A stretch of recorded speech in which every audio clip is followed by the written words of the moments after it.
పూర్ణ ఆరోగ్యం కోసం ప్రతి ఒక్కరూ యోగా చేయాలని అన్నారు ఆర్థిక శాఖ మంత్రి ఈటెల రాజేందర్. కరీంనగర్ అంబేద్కర్ స్టేడియంలో నిర్వహించిన అంతర్జాతీయ యోగా డే వేడుకల్లో పాల్గొన్న ఈటెల ఆరోగ్యానికి యోగా ఎంతో మేలు చేస్తుందని అన్నారు.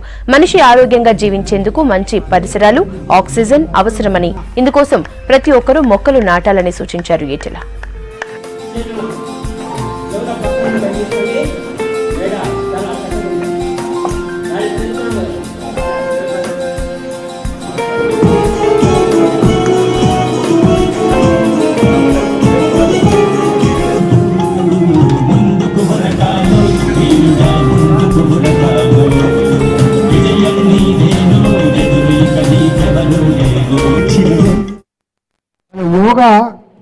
ఇవాళ యోగాలో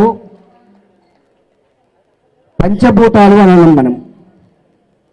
ఒకటి భూమి, ఒక గొప్ప అవసరమైన ఆరోగ్యవంతమైన ఆహారాన్ని అందించేది భూమి. ఇవాళ రెండవది ఆ తిన్న ఆహారాన్ని ఇవాళ ప్రతి కణానికి చేర్చే రక్తంలో ఇవాళ మనం ఏదైతే యోగా చేస్తా ఉన్నామో ప్రతి దానికి మూలం శ్వాస అనేది అంటున్నామో, ఇవాళ గాలి అని అంటున్నామో, గాలిలో ఉండేటువంటిది ఇవాళ ఆక్సిజన్. కాబట్టి ఆ రక్తంలో ప్రతి కణానికి ఆక్సిజన్ సరఫరా అయి ఆ ప్రతి కణాన్ని ఆరోగ్యవంతంగా ఉంచడంలో సహకరించేది యోగా అని చెప్పి నేను